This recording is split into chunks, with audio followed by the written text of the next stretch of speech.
menggunakan itu? Apakah sudah ada komunikasi soal ini? Ya, komunikasi ada tapi belum.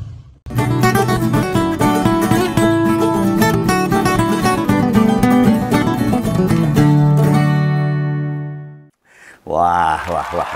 Ini Om Begawan agak bingung ini. Kayaknya Menteri Koperasi kita ini, si Budiari lagi-lagi pasang badan ini buat ndoronya ini. Biar buat juraganya. Siapa lagi ndoronya kalau bukan Pak Jokowi? Kemarin dia sok-sokan loh, ngebela-bela melindungi seolah-olah mantan presiden ke-7 itu masih dapat pengakuan besar. Masih diharapkan oleh banyak pihak buat ikut mikirin negara ini. Nah, partai-partai itu katanya pada berebut ketika Pak Jokowi butuh kendaraan politik setelah dipecat dari PDIP. Utamanya dari partai-partai politik.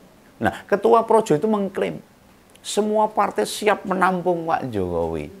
Beneran tuh, kemarin udah tak sebut loh. Setelah dipecat dari PDIP, nggak diakui Golkar dan ditolak Gerindra loh. Yakin kenyataannya begitu, nggak hapus-hapus itu. Kok beda dengan apa yang dibilang Pak Jokowi? Di video yang ditampilkan di pembuka tadi loh. Sakjane piye to? Mbok ora susah ditutup-tutupi, tidak perlu bersikap dayal. Genah banget to nih. Ditendang karo bandreng. Ning ra entuk panggonan anyar ini. Jadi ditendang sama PDIP nggak dapat tempat baru. Begawan percaya nih.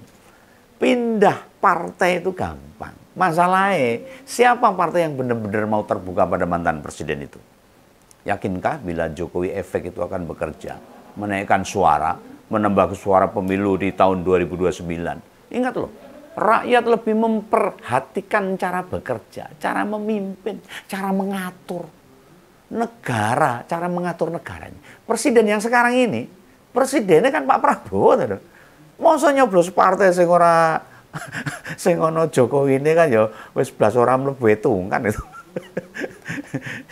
Jadi mari masyarakat harus terbuka hati dan pikirannya. Benarkah kalau semua ketua umum partai akan berbahagia, penuh sukacita bila Pak Jokowi kader mereka masuk gitu loh.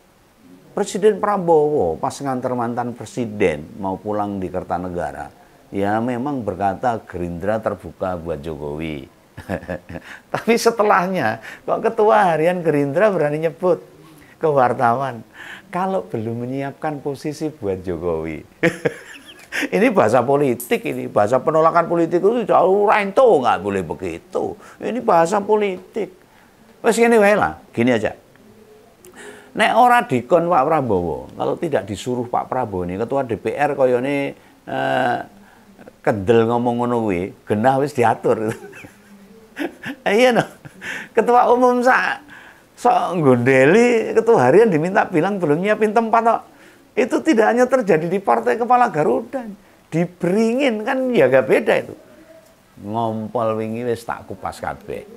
Dan pengakuannya Jokowi yang terbaru di rumahnya Sumber di Surakarta itu, di video pembuka tadi, itu lagi wingi loh kejadiannya itu baru kemarin. Kan ngaku belum ada komunikasi sama partai. Belum ada komunikasi kok. Partai pada ngaku-ngaku siap nampung. Ini aneh ini. Nah karena dikenal sebagai pribadi sen kiri belok kanan Pak Jokowi itu. Atau nengok kanan jebol belok kiri. Atau yang diucapkan itu tidak pernah terbukti. Yang tidak diucapkan itu terbukti. Berarti komunikasi sama partai sudah dilakukan oleh Pak Jokowi itu harusnya. Sudah pasti itu. Karena dia belum mengatakan belum berkomunikasi dengan partai. Artinya Pak Jokowi sudah berkomunikasi dengan partai. Lalu apa hasilnya? Beneran nih semua partai nolak Pak Jokowi. Ya dari PDIP, Golkar dan Gerindra. Kenapa nggak ke PSI itu? Lah dihitung-hitungan Om Begawan tuh. Dia mungkin tidak berniat masuk partai mungkin loh. Beneran pengen leren, beneran pengen ngomong putu.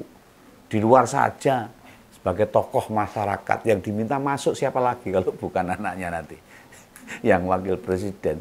Nah itu ya akhirnya yang dimasukkan ke partai nanti ya Gibran, ya buktikan aja bukan Pak Jokowi nanti, pasti Gibran yang didesel-deselkan ke partai, entah itu Golkar, Gerindra, entah itu PAN atau PSI saya nggak tahu.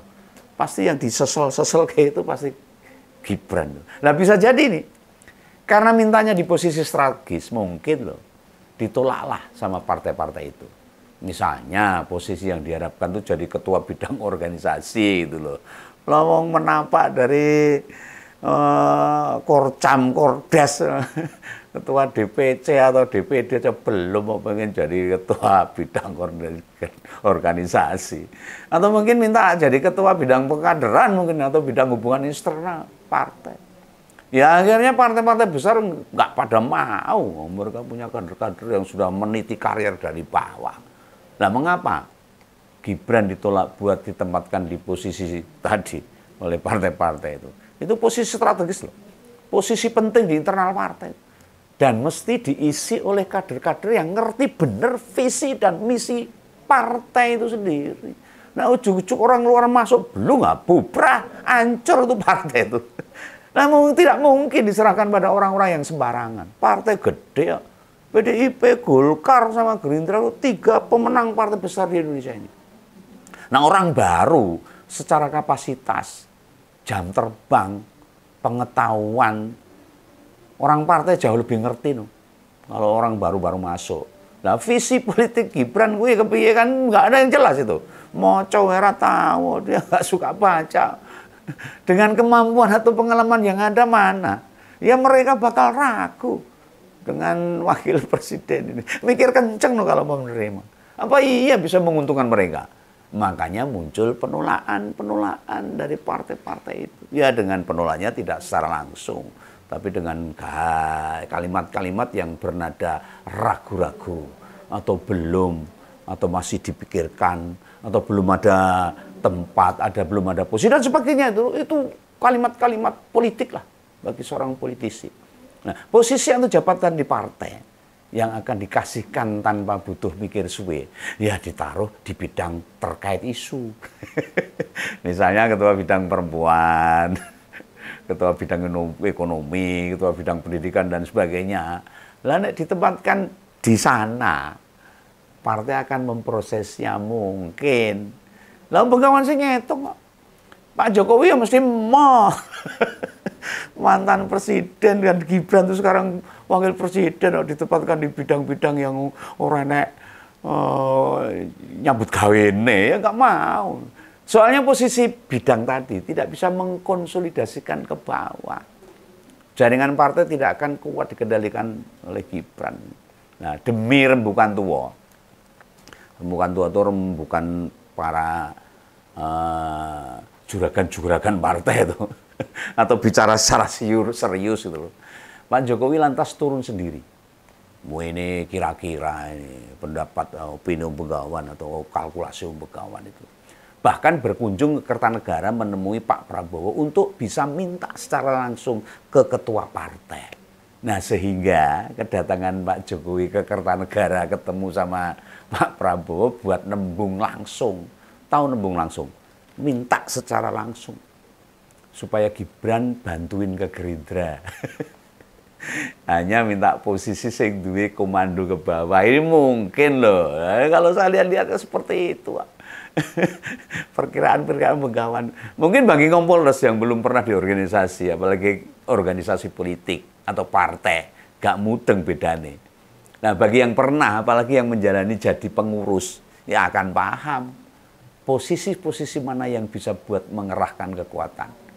Nggak mungkin juga yang diminta itu sekretaris jenderal. Bisa jamin langsung bakal ditolak. Pasti ditempatkan oleh kader-kader yang sudah lama, sudah paham tentang partai itu sendiri. Masa presidennya ketua umum, wapresnya sekjen Gerindra. Akhirnya sorotannya negatif loh masyarakat. Nah bila di Golkar, kan pengurus DPP baru ditetapkan tuh kemarin. Kok langsung ada pergeseran pengurus diguyu sama bawahan-bawahannya di daerah. Makanya kemarin itu, bapak dan anak itu masuknya ke anggota kehormatan. Katanya di Golkar, tapi dibantah juga.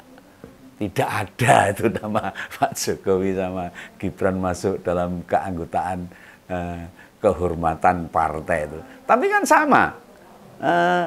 Yang diucapkan oleh Sekretaris Jenderal sekretaris jenderal Sekjen Golkar tuh. Kabar gue dibantah sama itu.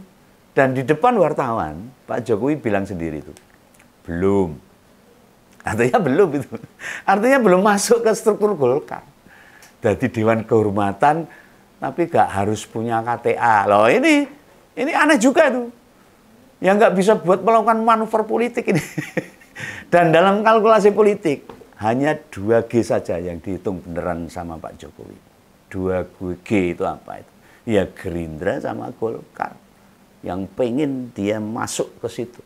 Untuk menguatkan sahabatnya, untuk menguatkan keluarganya dalam meraih karier politiknya. GG itu bukan gudang garam loh. GG partai GG itu ya satu Gerindra dan Golkar. Ya merek rokok wae. Nah, lobby-lobby serupa yang sama yang dilakukan itu tidak bakal diterapkan Pak Jokowi ke partai lain, nggak mungkin. Nggak menguntungkan. Ya partai macam Nasdem, PKS, PAN, apalagi Demokrat, nggak akan masuk perhitungan di dalam pikiran Pak Jokowi sama Gibran. Oh pernah PSI, padahal tuh punya anaknya itu. Lah wakil yang Senayan era duwe suaranya 2% tak. Lah nggo apa ngrebut ketua umum adine. Gue nggo kayeng-kayeng tok untuk politik Indonesia. Ya lantas ini, apa sih hubungannya sama Partai Projo yang diketuai oleh Budiari? Lah wong Menteri Koperasi ditugasi mengganti grup relawan jadi partai saja ora iso. Sih kakean alasan itu loh. Apalagi masuk Partai Projo. Jelas nggak banget bos. Tidak akan memberi keuntungan strategis 5 tahun mendatang. Nah bagaimana Projo ngangkat citra Gibran? Melindungi citra ketua umum Projo gagal total loh gue. Partai Projo hanya sekedar selingan, hiburan, ngetes itu loh. Sekaligus nguji pendukungnya Jokowi. Beneran bisa mewujudkan sebuah partai atau enggak. Ternyata ya belas itu. Apa gampang buat partai. Ini sudah berjalan beberapa waktu loh. Jangankan membentuk partai politik, konsolidasi usai kemenangan ora tahu sih. Pilpres saja belum terwujud loh kemarin tuh. Katanya mau bawa 500 ke IKN rasido. Atau mau melakukan kumpul 2.000 relawan, 20.000 relawan. Belas ya rasido. Nah, tapi ya deh, komunitas relawan satunya ini, yang Jokowi mania itu, yang saiki jadi Prabowo mania itu, ketuanya kan baru mampir rumahnya Pak Jokowi. Bisa jadi itu speak lah, tahu speak ngomong-ngomong, ngobrol, pembicaraan, didorong jadi partai juga itu. Jokowi mania yang sekarang Prabowo mania itu. Cuma Bang Noel usai pertemuan tidak bercerita tentang itu. Ya mungkin dia ditugasi nembusi Pak Prabowo dulu buat mendirikan partai baru juga. Memang Pak Prabowo mau itu disaingi. Mungkin jadi apa ya praman atau Prabowo mania lah gitu. Atau tugas Bang Noel, mbuh piye carane Gibran kudu terpilih menggantikan salah satu ketua bidang di Gerindra. Mungkin juga gitu. Nyang-nyangan. Akibatnya Gibran yang mau ikut kontestasi 2029 yang akan datang. Ini Pak Jokowi yang kerepotan. Mencarikan jabatan di partai politik tuh memilih-milih. Besok kalau nggak nyantol di partai politik, sopo yang mau mengajukan? Siapa yang mau menghitung? Dan ini kariernya semakin hari semakin suram dan semakin ditelan oleh kabut hitam lenyap nantinya. Nah, atau Bang Noel malah menolak tugas itu. Tugas membuat partai politik maksudnya. Margo dia mencoba realistis. Dipikir secara rasional. Orang gampang mempertahankan sebuah partai. Lah wong sing pengalaman aja, jejaringnya banyak, sumber dayanya yang dimiliki ada. Itu aja gagal loh. Dapat suara pas pemilu kemarin, nggak masuk Senayan. Pengen tahu yang tak maksud itu partainya Pak Amin Rais, Partai Umat. Hitam, bintang hitam itu. Sampai sekarang ya nggak bisa ngapa-ngapain. Fakta-fakta itu menunjukkan Jokowi beserta pengaruhnya mulai berkurang, menyusut, tidak lagi diperhitungkan. Lah hasil pilkada di berbagai daerah yang mempertontonkan endorse Jokowi belas tidak berpengaruh. Jokowi efek sudah enggak ada lagi. Cenderung melemah. Nah, membuat orang lebih suka merapat pada kekuasaan. Mereka jadinya berlumba-lumba, membuka komunikasi dengan orang-orang Gerindra. Dengan menteri maupun wakil menteri dari Gerindra. Nah, di soal ini terjadi kebuntetan ini. Buntet tahu, buntu itu. Piye nembus ke circle utama orangnya presiden itu piye? Nah, menangnya Respati, Astrid di Solo itu, atau jayanya Pak Lutfi dan Gus Yassin di Jawa Tengah, tidak dinilai pengaruhnya Pak Jokowi itu. Bukan Jokowi efek. Bisa jadi Kim Plus Plus menilai Solo dan Jawa Tengah unggul, ya berkat kiriman amplop, barang, benda, duit-duit, sembako, dan sebagainya. Aku nggak nuduh loh. Tapi kenyataannya di lapangan seperti itu.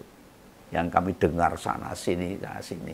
Ya semoga ini tidak, tapi kelihatannya gitu loh. Lah nek Jokowi ora dianggap wis ora duwe pengaruh. Lantas mengapa mesti memaksakan diri, merusak masa depan partai? Lah akibat masuknya presiden 2 periode itu, harga diri partai otomatis jauh lebih penting loh. Orang mungkin mikir 1-2 orang, tapi harga diri partai akan jatuh. Gitu. Apa untung dan apa rugi yang bakal mereka tanggung kalau Jokowi ada dan bergabung bersama mereka, Partai Gerindra atau Partai Golkar? Apa ini sekaligus pertanda masa depan politik mantan presiden makin kelam, makin suram, meredup hingga akhirnya tenggelam? Ya ini salah satu hal. Sing pengen terus tak pantau dan pengen tak ngerteni tenanan ini. Secara pribadi, Om Begawan yakin ini. Karma itu suatu saat bakal datang. Karma akan meminta pertanggungjawaban atas dirusaknya konstitusi kita, demokrasi kita oleh Pak Jokowi dan keluarganya. Itu aja. Dari hati kecil Om Begawan. Salam Begawan, salam ngobrol. Dadah.